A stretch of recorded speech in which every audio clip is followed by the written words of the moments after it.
Wynn Cleveland, retired educator. I'm attorney Corky Goldstein, still practicing law. I'm Rich Frost, Superintendent of Big Spring School District and President of the State Superintendents Association. I'm Christiane Yellowdy, a founding member of Catch of Harrisburg. Jeff Beck, Director, School of Humanities, Penn State Harrisburg. Mark LeBlond, Commonwealth Foundation. I do education policy for them, and I have 4 small children. So pray for me. Laurie Lebo, I'm with the Pennsylvania State Education Association.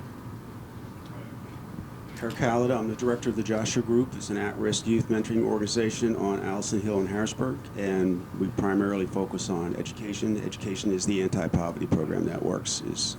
That's what we do. Jessica Barker, Administrative Assistant for Hershey Entertainment and Resorts, and Board Member for Lancaster Young Professionals. I'm Doug Neidick. I'm with Greenworks Development, and I'm a founder of the Pennsylvania STEAM Academy in Midtown Harrisburg. I'm Susan Spica. I'm the Executive Director of Education Voters of Pennsylvania, and I'm also the Vice President of the Shippensburg School Board. Jose Santiago. I'm actually with the YMCA of York, the New American Welcome Center, and I was previous school board member for 6 years in York City. I'm Dawn Squire. I'm with Contact Helpline, Information and Referral, but I'm a family member for the York City School District. Our 3 youngest went through there, so I was a volunteer, a staff member, a trained restorative practice trainer to go into the schools, and I'm also the president of Cornerstone Youth Home. It's a dormitory-style home to serve our highly transient students. Jake Miller, I'm a dad, school teacher for Cumberland Valley School District, and candidate for Cumberland County Treasurer. I'm Daisy Williams. I recently graduated from the Milton Hershey School. I'm Bryson Moore. I'm also a recent graduate of Milton Hershey School. A good education is fundamental in the 21st century. Yet we know too many of our children are leaving high school without the basic skills they need to survive, yet alone thrive. Our children are competing for jobs not only with people in our own region, but with people all over the world. Jobs go where the talent is, where there are skilled and educated people to take them. Without a good education that begins with early childhood, we are dooming our children to lives of despair or worse. Today, we've called together a group of readers and experts to talk about the challenges for schools in our region, to talk about specifically failing schools and what this means for the next generation and for all of us here today. So let's begin our discussion tonight by asking just the very simple question. What do we mean when we say a school is failing? What does that mean? Let's go here to, I believe you're an expert, right? With the school system, so tell us who you are. Mark LeBlond, Commonwealth Foundation. Joyce, thank you so much for having this panel. Such an important discussion. And I hesitate to, to assign a particular label to a school or affix a label to a school. And the reason is this: when you're talking about the best schools or the worst schools, kids are unique. So there is no one best school. There is no one worst school for any particular child. The best learning environment for them may be at a school in Cumberland Valley, or it may be at a homeschool, or it may be at a charter school. Now, that said, the state does have some definitions for underperforming schools. There's a big list they publish every year, the Department of Education. They've got a couple of smaller lists for schools that are really struggling. I think we've probably all seen those. We know what those are. But in my view, the best judges of how a school is performing are the parents. And you can judge it by what the parents say about the school. Are they voting with their feet? Are they running to that school, or are they trying to escape the school? If I may, Joyce, I've had some conversations with mothers in Harrisburg, and they don't moderate their words. They speak very plainly about the schools. One mom from Steelton called me up. Her name is Jocelyn, and she was telling me about her son who was attending Bishop McDevitt School, and she was about to run out of money for his tuition. And she said, if I send him to Steel High, he will not make it. All right, well, let's stop. Let's bring some other people into the conversation. Yeah, let's hear from Dawn. Dawn Yeah. Squire from York. I think we need to also consider shifting the definition. You asked the question about skills for surviving and thriving. Yes.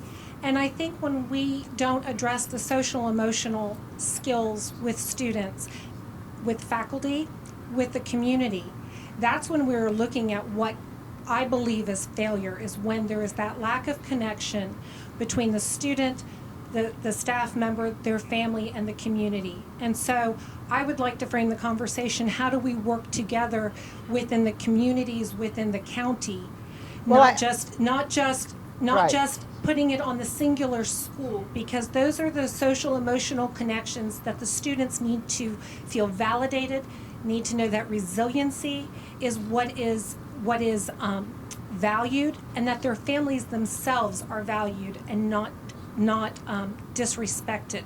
Right, Because oftentimes that is what creates the poor foundation for growth and learning, when those families don't feel respected as well as the students don't feel respected. So it's that ecosystem within the school that goes beyond test scores. So, but we really need to start off with an understanding of what we're talking about. Well- so when we're talking about a school that's simply not serving the parents, students, what are the signs of that? Is it poor test scores? Is it not graduation from the high school level? Is it violence in schools? I mean, what are the signs? I mean, what do we see when we say that school needs help? It's not working. But I do think that it comes from the definitions that we've placed, that our middle and upper middle class white perspective have placed on schools, that doesn't set them up for success. So it is a shift in talking about what do we believe a successful student is that goes beyond a test score. Well, it's social emotional. Let's pull in Chris, who's with CAT. She was a group of the parents and folks, grassroots, that came together. Not races involved here, because these are black folks.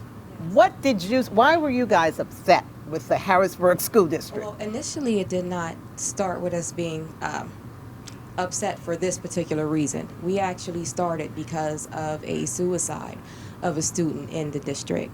And when we came together as a community and actually sat down and started talking and just kind of combing back the layers, then that's when we discovered that there are more issues than just what meets the eye. But you are very right. I believe it's a collective unit as well. Community, teachers, the students have to want to learn, the teachers have to want to teach, and the parents have to be there to support. So that's basically what we started trying to do. We started holding different forums for teachers and for parents to come out and learn different things. For instance, they learned how to de-escalate. We had de-escalation training, and all of these trainings that we have, they are of course open to everyone. So we hold them in a nice space, for people to come to feel comfortable. So that's basically how we started. So it started with a crisis, and then you realized that there was a lot more. There were a lot more issues that were causing kids not to succeed. Absolutely. Okay. Yes. Kurt. Again, the Joshua Group, working on education and kids in the city of Harrisburg, been doing it for 20 years, and we're very much down. We're providing after-school, preschool, and summer programming. And I learned that, to me, the problem is really systemic. Right now, in the city of Harrisburg, the only provider of early childhood education, we all know how important early childhood education is. In the city of Harrisburg, the only provider of that is Head Start. And I believe they have about 400 little kids in their seats. And I didn't know this, and every time I say it, I can't believe it, but there's 300 on a waiting list.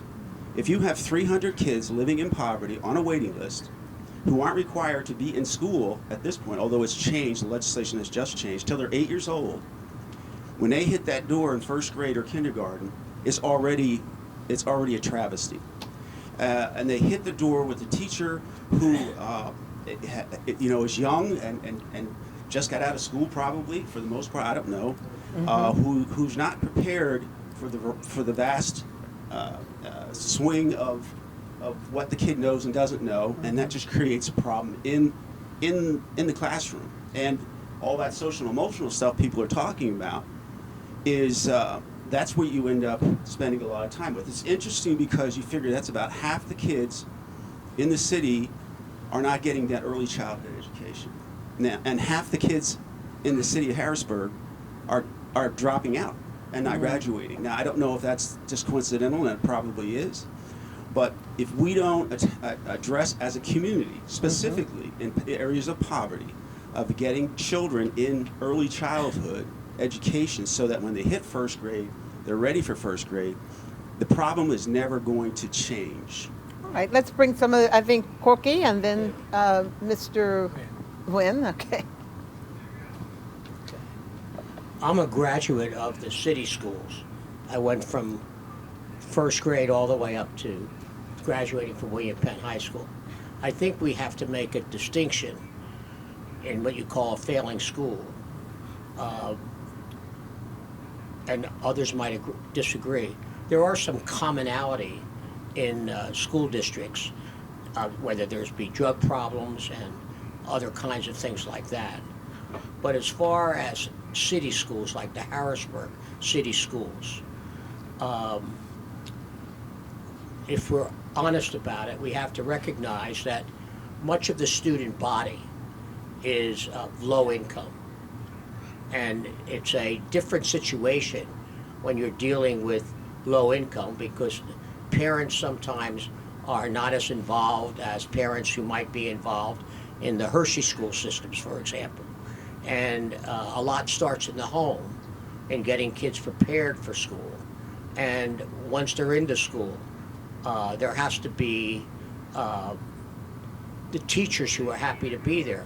For example, in the Harrisburg School District, there were just a turnover of the teachers leaving because they were unhappy, not with the kids, but unhappy with the way it was being run. And that went up to administration. And then, but it actually started with the majority of the school board members.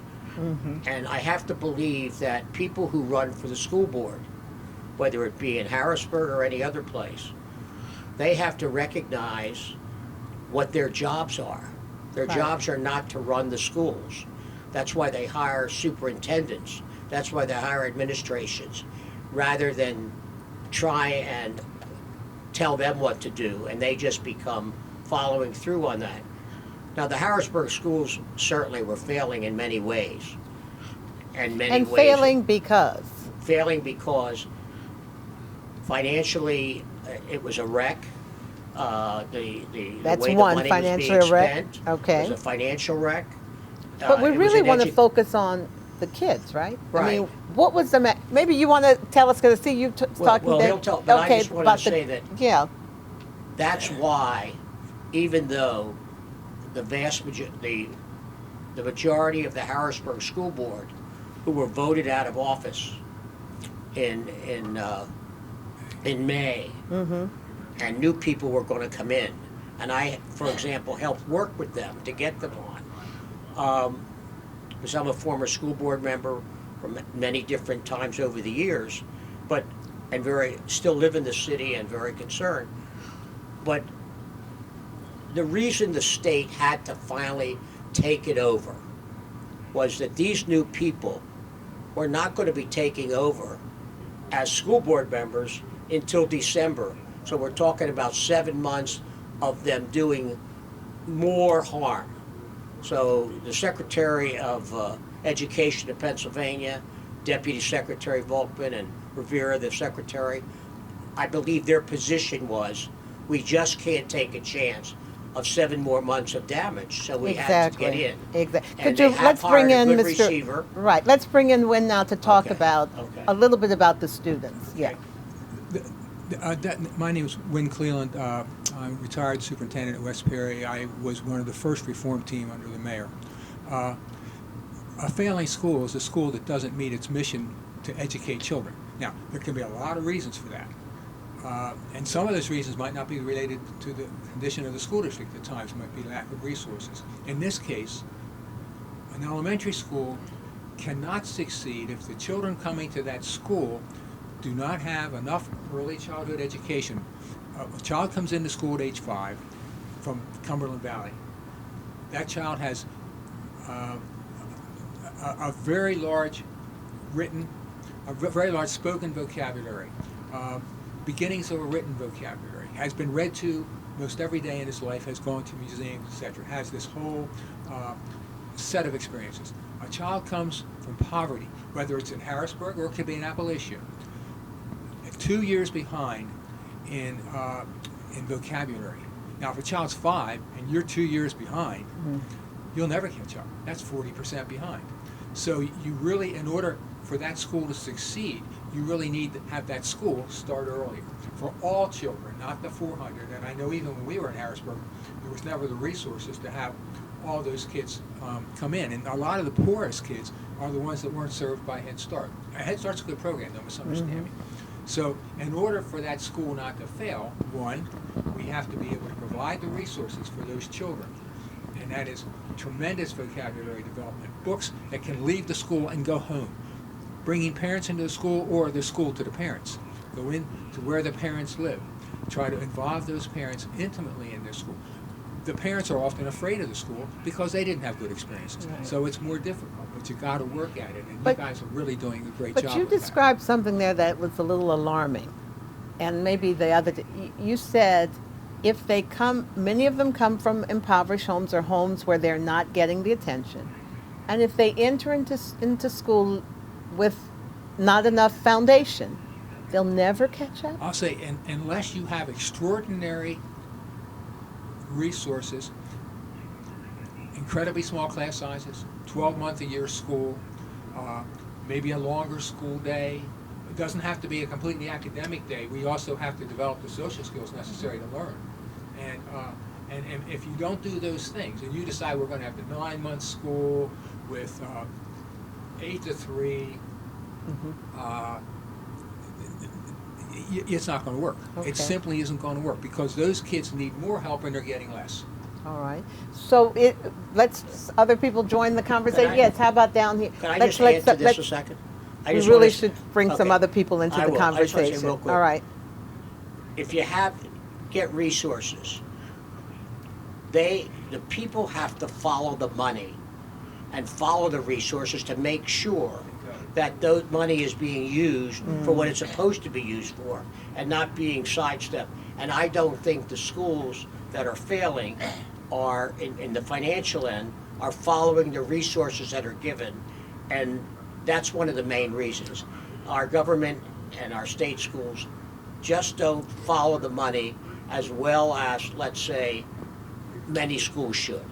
And in reality, that money needs to start, to Dr. Cleland's point, at the earliest age possible.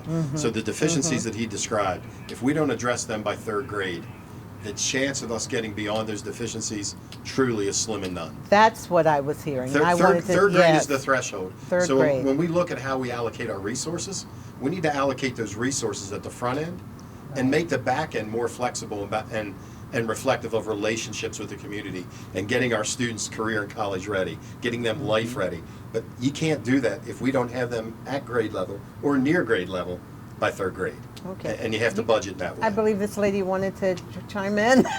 All right. I'm with PSEA, Yeah. and consequently, I work with the Harrisburg Education Association, which are the teachers of the Harrisburg School District. Certainly, we know that what was happening in Harrisburg was a lack of accountability, a lack of transparency, just complete chaos and questionable finances. One of the things that I want to point out is that it took us all working together to finally expose that and get that out. Now, I can tell you that AGA had been working for years, sounding the alarm on the problems in the Harrisburg School District regarding the questionable where the money had gone, even the experience of the teachers at each level. That had been an issue that it took. The school district didn't know the experience of the teachers, and it took AGA to figure that out. They had figured out many things about the district. But it took us sounding the alarm, AGA, but working with Catch. And I can't say enough wonderful things about the community group, Catch. Children, help me out with the acronym here. Children Concerned about the children of concerned about the children of Harrisburg, and working with those candidates who ran and won the primary in May. That it was us working as a community, and I think you'd agree with me on that. You guys did wonderful work. Working together, and now we feel like we have turned a corner, and for the first time in years, I can speak for many of the teachers, and I think I would agree with the community that there's a level of optimism coming into the new school we've year. done an editorial on that. Yes, you did. I agree. You did. And honestly, actually, and the media has done a wonderful work, in particular Christine and Jana, on exposing the problems that have been going on. But it takes that work, us all working together. You know, it takes the democratic process. And as frustrating as it was for years trying to bring this out into the open, we were able to finally do that, and it's a relief. And So what we're hearing though now is we've got two issues when we talk about problems with schools. We've got the family issue, which directly impacts how the child comes to the school. But then we've got, is the school really functioning correctly to be able to receive the child and to give the extra attention it may need? That's those two issues. That is an excellent way of phrasing it, because if the finances and the accountability is not in order, they can't do the job for the students. They really can't, and the kids deserve that. And what we're hearing, at least in Harrisburg and other areas where there are issues, the schools don't have the resources or are simply not geared up to address the problems, to try to deal with it. Is that correct? This lady back here, I think, wants to chime in. Yeah, so I would say that many school districts, so when we look at what people think of as failing school districts, you never see a super wealthy community with a failing school district, right? Because in Pennsylvania, the state provides about 38% of funding and the rest of it's provided by property taxes. So if you live in a wealthy community, your community can afford to pay really high property taxes to to provide the opportunities that your kids need to succeed. So what we see is that when we have communities that don't have big property tax bases, and Harrisburg is in an especially bad position because they have so many non-taxable properties like government buildings and churches, so they're like double whammied in terms of property taxes. If you don't have the resources, you can't give the kids what they need. So you can't have, like we're talking about the early childhood education, that's the best investment of $1 anybody could ever make, and the resources aren't there to do that. But then beyond that, you know, what access do children have to libraries? What are their class sizes? And so we live in a state that does not value poor children. And well, you've just identified three things. Yeah. We've got the problems with the children in the family. We've got malfunctioning systems. And we've got issues with regard to funding of schools in general. Right. Okay. I just wanted to expand on a point that Dr. Fry made that's important about third grade.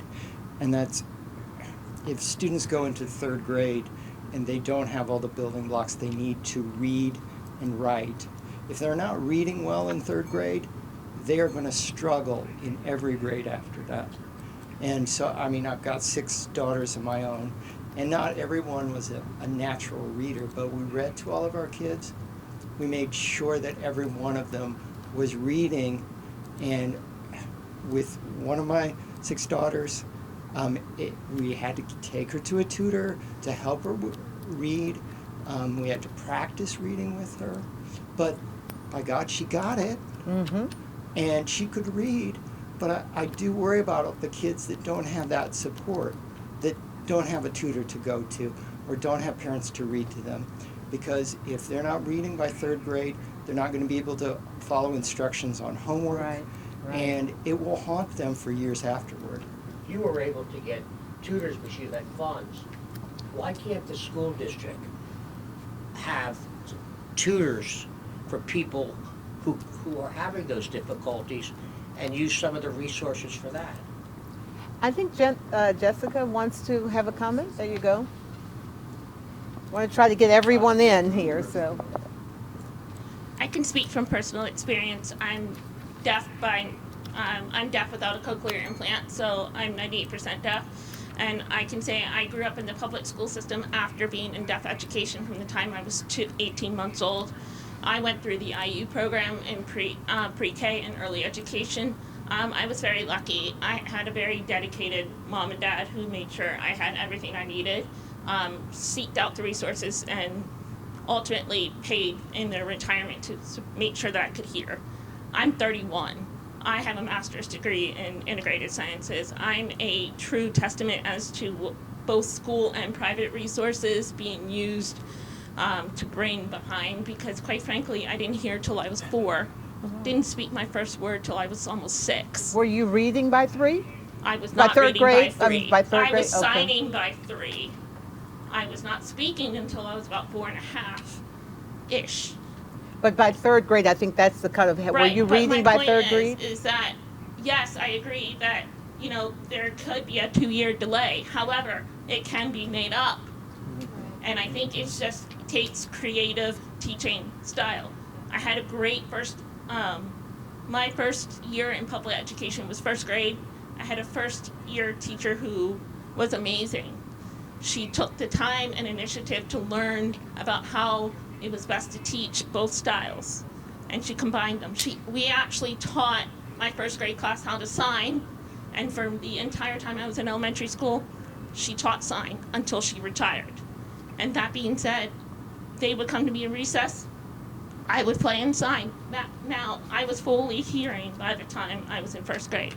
But I think it can be made up, and the resources are there. They just need to be creatively used. The resources are there in these schools. And let's go to catch. Are the resources in Harrisburg schools? And then I want to go to the Milton Hershey school because they're renowned for catching kids up. I want to add one more problem in the system right now is you have kids with the language barrier.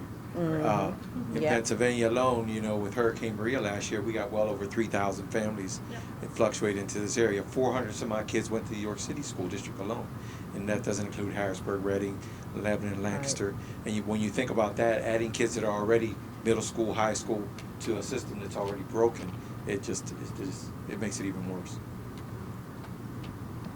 And just to speak to what Jessica and Ms. Liebel were talking about, it does really go back, I think, to accountability and bringing things full circle. I have children that are currently in the Harrisburg School District. None of them went to pre-K, and they all are in different journeys, but they are all definitely passing. My son has gotten distinguished honors. This is the second year, and he has a goal, but that was something that was taught at home. The reason that the community is needed so much, the trainings are needed so much, is a lot of these parents, when they look at how math is done right now, it's completely different from how it was when I went to school. So they look at it, they get afraid. They don't want to seem like they're dumbed down to their children. So instead, they shy away from it. If we had resources or community advocates that are there to help the parents to be able to help the kids, then that would definitely make a huge difference in how it is that the kids respond to learning while they go to school, because they'll be used to it. But again, we have to make sure as a community that we are not just supporting the child, but we are supporting the family, and by doing that, we are supporting ourselves. Interesting.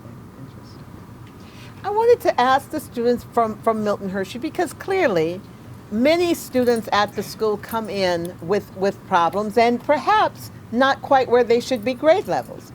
But you do have the resources to turn that around. Can you tell us about your experiences? I believe personally for me, it helped a lot because I came to Milton Hershey when I was 8 years old.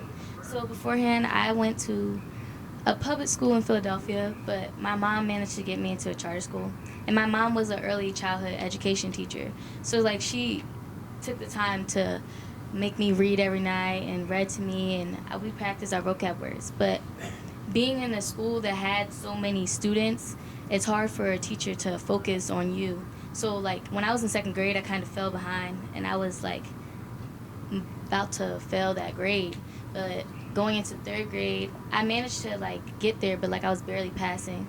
And my mom heard about Milton Hershey School, and I got there. And I think that the smaller class sizes, they helped a lot. And I had teachers that were there for me. There was 10 students in my class, I remember. And my teachers, they really helped me. I have personal relationships with them to this day, and they wanted to like see me go far. And I didn't really have someone who did that before, because it's not that they're not trying. It's hard to do when you have such a big load on you to like help each individual student. You try to do as much as you can. Bryson? I came to Mount Hershey in 3rd grade. I am from Harrisburg, so I was in the Harrisburg School District. Just even in 3rd grade, I had a teacher who was very concerned about our futures. You know, she did what she could, but even then, it wasn't enough just because of, like, we needed that extra help. Like, when I went to Mount Hershey back in 3rd grade, I remember I struggled, but thankfully, Mount Hershey, we had, like, different math classes, different, like, areas where they put you based on your level so that you were with people at the same level, and that you can get that attention that you needed. Even now in high school, like, I see people come in from different areas and they struggle because they went to like Harrisburg School District, Reading, like just areas in poverty, and they don't have those resources, they don't have those connections, and they struggle. And they what I see is most of the people that struggle at Mount Hershey are those who can't adapt. So I feel like it's all the personal issues and different things going on. But I do feel like resources will help out so much. Like, even me, I've been an honor roll student since I've been in high school. Even I need help, but thankfully I have those opportunities, those tutoring sessions after school, and that one-on-one connection with the teacher, it honestly does help. And I feel like an important thing, like my sister, she went to Harrisburg High. It was terrible. My mom transferred her to Central Dauphin East. I feel like I don't want to blame the teachers, but I feel like if all the teachers had that same like drive, then they would be able to capture most of the students, and it would allow them to try, like, just push, because I feel like a lot of students aren't pushing because they're in these environments, like, they have so much going on emotionally, just all aspects of their life that it's also affecting their academics, and they're not able to, like, they don't either want to, they struggle so much that they just can't. Like, I feel like if somehow they got that in the school districts, like just some way to help, then I feel like there would be an improvement. That you've brought a good point up, and we need to talk now about teachers. How important, and Doug is taking over, how important a teacher is, because I've seen it myself. I work with interns and young people who come into and I see the difference that personal involvement with teachers and their care will make. So yeah, we'll start with the teacher and then we'll move to Doug. All right, Thank Jake. So the value of a teacher is so vital. That said, I think there's a messiah complex placed on some teachers to pull, magic out of a hat, when in reality, probably the best that one single teacher can do is to move a student 15%, because if you take all the time that I'll spend with my students in this upcoming year together, 43-minute clips, 180 days a year, that's like 2.5, 3 weeks of their life that they spend with me. So I value that I can move them that much, but when there's, these two brought up some great points of students who are battling so many fronts, from home, from their community, and then from school. I mean, for some of them it's too much, and for teachers, they take on that persona too. They take on their students' burdens and they can't help it, and it really burns them out. So it's becoming such a breaking point that we aren't even able to recruit teachers from college to enter the classroom, and that has me very concerned that in the future that we won't have our passionate people as classroom leaders. Right. Doug. I think that's exactly the trick that Bryson was talking about, that in an underprivileged neighborhood or city or school district, it's really, you can't go into every family to try to fix the myriad of problems that are in each family.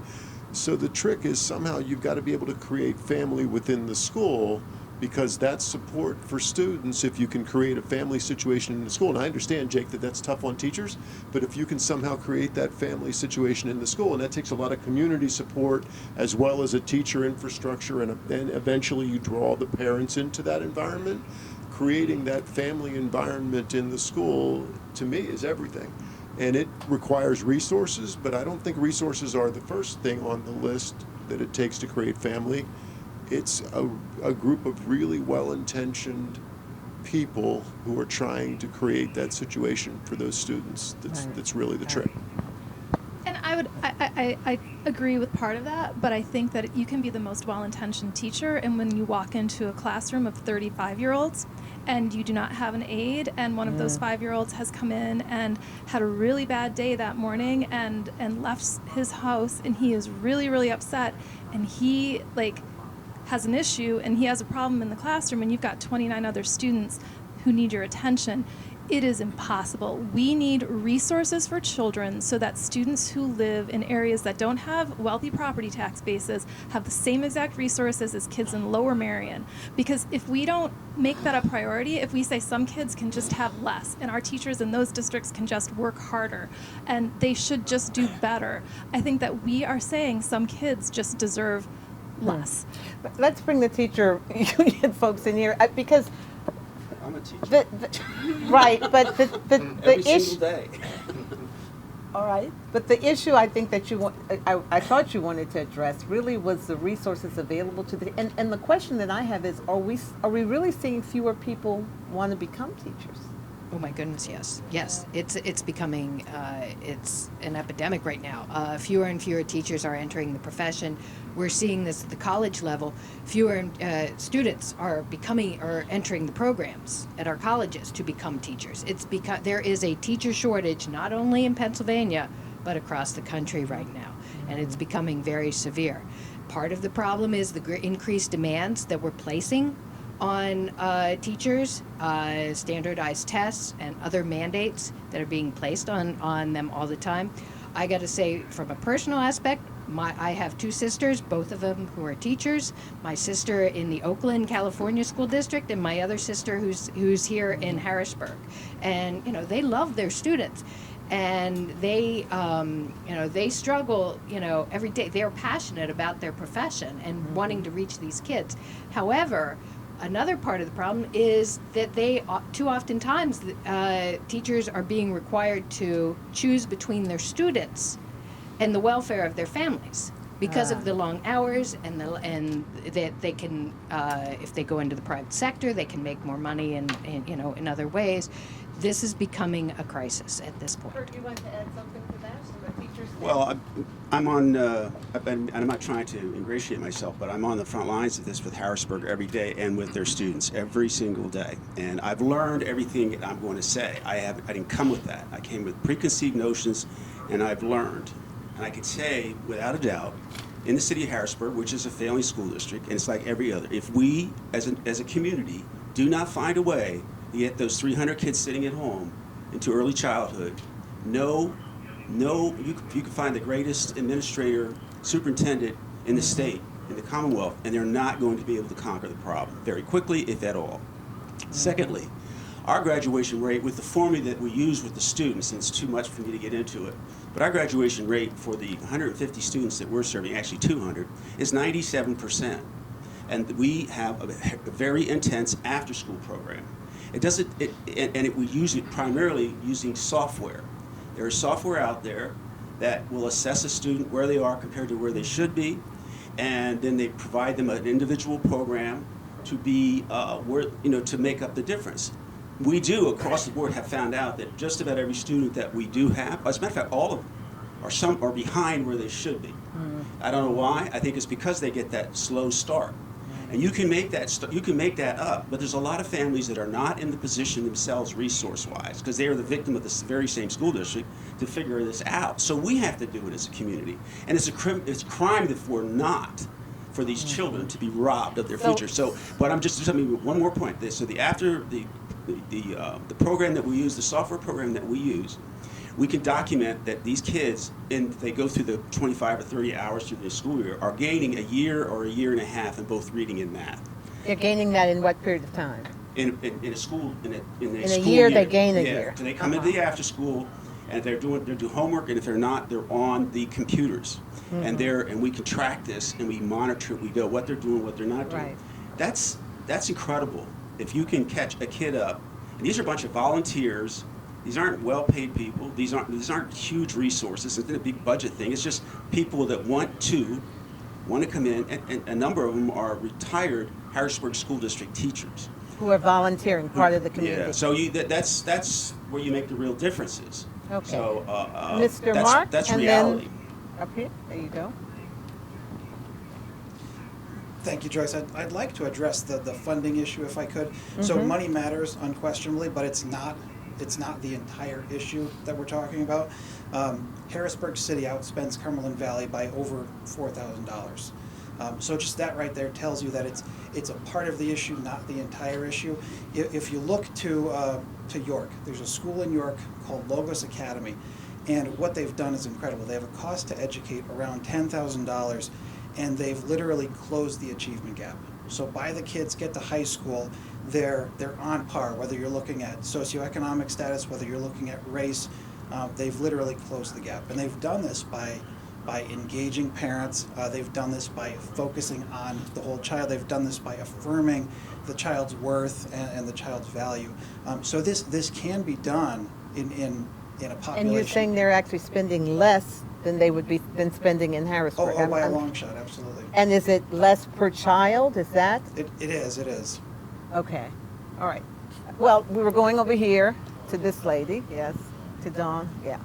So my daughter attended Logos, and it is a wonderful institution, but it has its issues just like every other school in York, because systemically we have boundaries that have been set that set us up for failure as a community. When we look at the lack of economic diversity within the York City School District, when we look at the high transiency rates, all of those systemic things, poor quality of rental. So there are systemic issues that impact way beyond what simply family engagement. And Logos works incredibly hard to build the donor base that it does. That figure is not an accurate representation of what they spend. And every year they bust their butt, quite frankly, to be able to open their doors the next year so that they can do the amazing work that they do. So there really is more money being spent. There is more money that is being spent, and it is an incredible team that pulls that off, and the resources that are devoted to it. But I also want to caution us from demonizing the poverty level family. That family is doing the absolute best job that they can. It is not that they don't care. It is not that they don't want to help their students. But we need to educate the family coming in, just like when that child is born and they send them home from the hospital with XYZ steps. That level of education of the family needs to continue, because as somebody said, many times these families were already in transiency in the first place, and they didn't get the skills, but offered, they excel at it, and they love their kids, and they want to do their best. And one of my most gratifying moments in the York City School District is I had the honor of doing orientations with families. And when I would look at that family and I would ask that child, who's your favorite, who's your best teacher? And they would come up with an answer. I would say, I'm going to respectfully say that you're wrong. The person sitting next to you is your favorite and your best teacher. And parents would well up with tears, and kids would nod their heads yet. And so we have to switch that dynamic to empower the families. So but it's a skill large level. part of this is encouraging and empowering the family. Yes, but not and and appreciating them. and appreciating Got and it. not demonizing and not saying that they don't want to and they can't, because Right. they can. But it is an education process. The superintendent over here, at the end. I kind of completely agree with everything that's just been said. In Harrisburg, the first problem they're going to have is, what resources do we have? In order to focus resources, you got to know what you have. They don't. Now, teaching is everything. And assuming that we could get the extra 300 kids in school, we've all talked about that, we have to create an environment, starting at the elementary level, that is, number one, team-focused, truly collaborative, where the teachers are working together. Two, in urban settings, those class sizes have to be small, and there have to, in addition to the small class sizes, there needs to be some kind of paraprofessional support. 3, you need a staff development program. Paraprofessional support. Either aides. Aides to the teacher in the Right, aides to classroom. the teacher in Okay. the classroom. These folks can help some of the kids read that are having more problems reading. They can do a whole host of things to support that teacher. So the teacher's a professional, treated like a professional, treated with respect. The building principal needs to be a leader, a collaborative leader that respects his staff, collaborates together as how to solve problems, looking at these problems in the school from a team perspective. And 3, you need an ongoing staff development program that focuses on how to help these teachers succeed, and they should be involved in developing that program. And 4, you need to have, and Harrisburg the first time around, recovery number 1, did this well in developing partnerships with colleges to have student teachers, interns and such coming into that school, learning an urban environment and then being employed. And that worked for a while, and it made a difference for a while. And 5, catch, which I think is really, really neat. If you can develop that collaborative spirit, then they can work with the schools, and it can make a tremendous difference. Because you make an assumption, most parents want their children, want what's best for their children. They might not know how to do it, but they do. Most parents want what's best for their children in any environment, and that's not class related. Right. Okay. Yes, Corky. My daughter, when she graduated University of Wisconsin, went with Teach for America. And teachers here probably had heard about that. And Teach for America, she taught in Oakland. She was assigned to Oakland after that. And then she decided, she heard about these schools of the future. Schools of the future are throughout the United States, and their flagship school is in New York City. And they're doing fabulous work. I don't think in many of these situations we have to reinvent the wheel in urban situations. There are schools that are doing the kinds of things that we're talking about now, engaging the parents, tutors for the kids, all the things that were discussed here. Why can't we, in some of these schools that are possibly failing, instead of trying to reinvent a wheel or start from scratch, see some of the programming that's being done by the schools of the future that are like in New York City in the center, and these kids come here, and last year the girl who graduated, her mother was in prison, and her father, she didn't know who she was. She got a full boat to Yale University. Wow, that's and great. I'm just saying the schools of the future are So doing that. to find places that are succeeding and to model it. Right. Now let's talk a little bit, one provocative thing I want to talk about, but the other, we do have an example apparently of a school system that was failing that's turned itself around, right? Reading, right. How long did that take? What did they do right? Can we replicate that in Harrisburg or York? Clinton's been there 5 years. Okay. So there's been some continuity. And it took systemic changes. Systemic changes by the board that now they function in a very professional manner. They have civility. So they're Imagine that. They're modeling for their community. Right. But there's been a level of patience to allow them to build the system. And also what Reading did was go out and get help.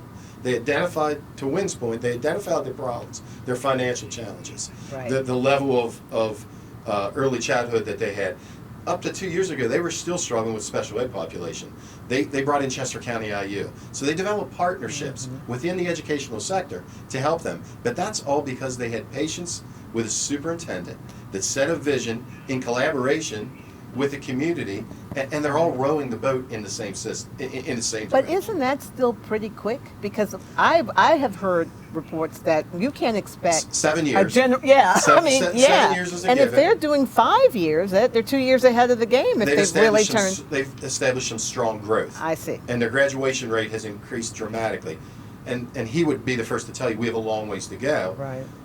But they're all working together and they're collaborating. And what they've become is a learning organization. They're a learning organization Right. that has shared goals and a shared vision and mission. It's made a huge difference. Very so good. it can be done. Anyone else want to comment on that? Or here and then back there. So Dr. Fry makes a lot of great points about what needs to be done to fix a school district, how long it's going to take. 5 to 7 years in macro terms maybe it's quick. In terms of a child's life, it's an not. eternity. Yeah. So kids need help, not in 5 to 7 years. They need help right now. They need opportunity right now. So if we're looking across Pennsylvania, there are tens of thousands of kids on wait lists for charter schools, tens of thousands of kids on wait lists for opportunity scholarships. And there are barriers standing in the way to those kids getting help right now. What we need to do for those kids on waiting lists is just remove the barriers so they can have the assistance, they can have the escape they need right away. In the back? So, I agree that, 5 years is a long time. It's like an eternity for a child. I think that turning to the charter sector is not the right way to turn because we have 33,000 students in cyber schools that are failing them. And so choice doesn't necessarily equal better, number one. A lot of charter schools are also failing students, number two.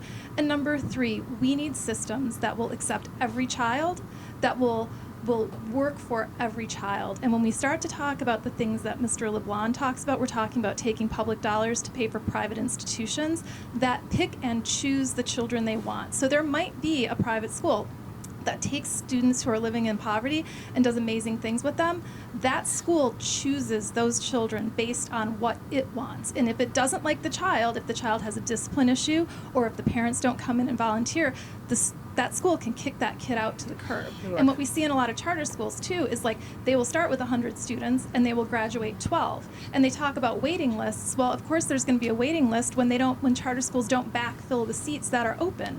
And then they have these fantastic graduation rates because they've kicked out 82% of the kids in the class. So I think what we're here to talk about today is systems that work for all children. No, we're here to talk about what works for any child, not Okay, just. well, But you stepped into the issue that I really wanted to go into anyway, and that is a discussion of school choice and of whether, if I'm a parent and I'm in an area that has a failing school, but I want options, I don't want to send why shouldn't I have those options? Why shouldn't I be able to turn to, for example, a STEAM academy if it happens, and say, why should I be forced to go to a failing school system? Right, and I guess the question is, should public dollars be spent on schools that are allowed to say, you have a disability, you are not allowed to come here? So I think that a question that we should be talking about if we're talking about school choice is, should public dollars should schools that receive public dollars be required to serve an equal proportion of students with disabilities that are significant, students with discipline problems? Should they be able to kick kids out? Or should they be required to serve all children like public schools? Let's let Doug address that one. So I'm going to address that from the standpoint of the Pennsylvania STEAM Academy that I'm one of the founders of. Kirk is on the board of the STEAM Academy. We're going to open next fall. We are going to run a very fair lottery system to bring kids into the school from the Harrisburg School District. We've got a lot of demand from outside of the Harrisburg School District as well, and we're looking to maybe apply as charter for those other school districts that are showing interest. We're planning to try to handle every child that we can and not be judgmental about who stays in the school and who doesn't. We're going to try to do this legitimately the right way.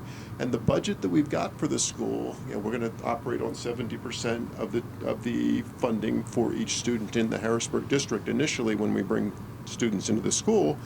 That's going to enable us, according to the budget that we've developed, and we've got some good people working on the budget, to do student classrooms of 20 students maximum with a teacher and what we're calling a success coach or a teacher's aide in each one of those classrooms. That works. And I think the evidence is really clear that if you have that kind of support in the classroom with smaller classrooms and a teacher and teacher's aide in each classroom, you can make things happen. The other thing that we're planning to do is bring as many community partners together as possible. WITF and Big Brothers Big Sisters and the Boys and Girls Club, the Joshua School, the Salvation Army, UPMC Pinnacle, Hamilton Health, bring as many community partners together to help create the after-school programs, the during-school programs, the weekend programs, the summer programs that I think are going to make a difference. Now, are you think it's definitely opening? You mentioned you were opening in. Is that definite? The intention was to open this fall. Yep. And the Harrisburg School District challenged the Right. application, and it cost us time, and we don't think we can conscientiously open this fall. We've made the decision recently to open next fall rather than this fall. We want to make sure that we open well. So that's the goal. But I think, to be fair, charter schools have to be characterized as just other schools, and it really depends on who the individuals are who are involved in the school and what the intent is. There are bad operators in the charter realm. There's no question about that. We've been talking a lot about the Harrisburg School District tonight. There's bad operators, unfortunately, in public schools as well. It's up to the Commonwealth, I believe, to fairly evaluate each individual school, whether it's a charter or a cyber or a public school, to find ways to let the schools who are really trying to do the job well thrive, and to help the schools that aren't doing the job as well remediate. I think at the end, our young man Bryson wants to have a say.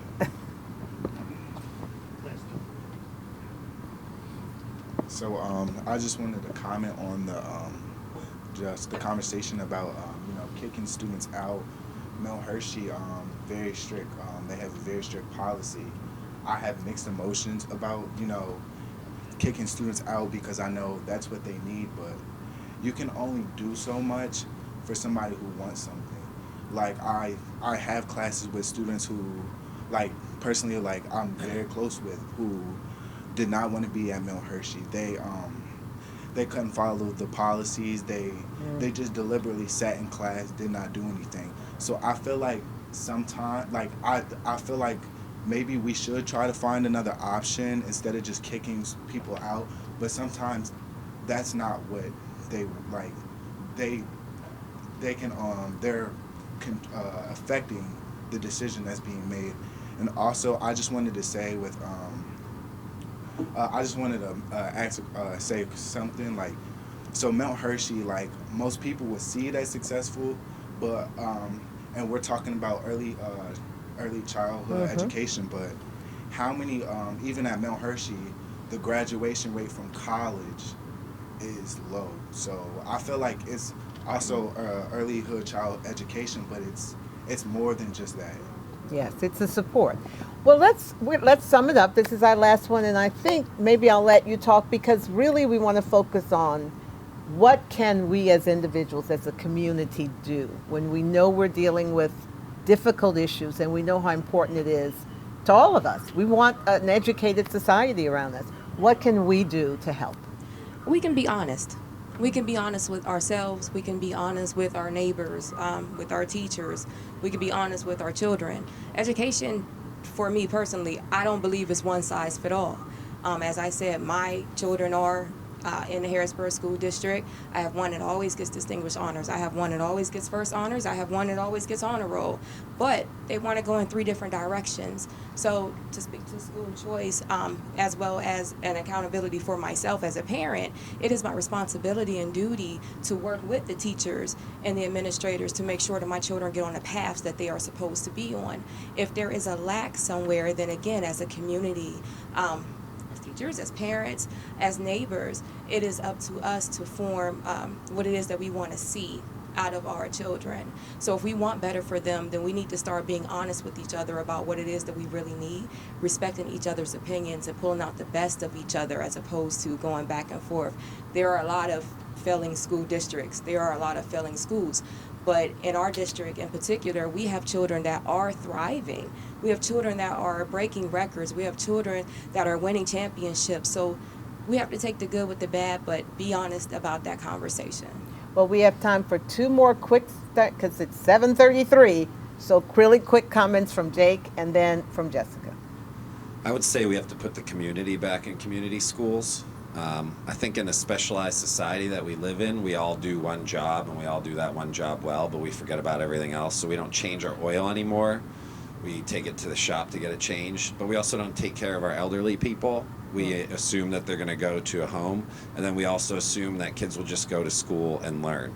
And we need to put that community back into our public school system and just into community in general. We need to say to ourselves that we are all on board together, and lines can divide us or unite us, but in the end, if we're all going to be better, then we all got to be on board.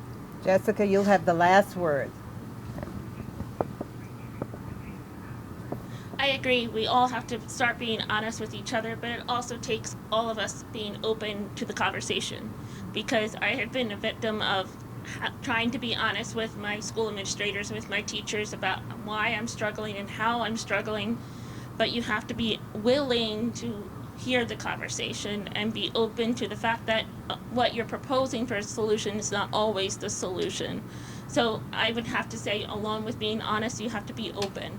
And no matter if it's good or bad, you have to be open to that. Well, with that, I want to thank you all for taking time out of your day to be with us and to discuss what we know is one of the most important issues facing our communities today. So thank you for your dedication and for your participation in this and in your communities. Thank you.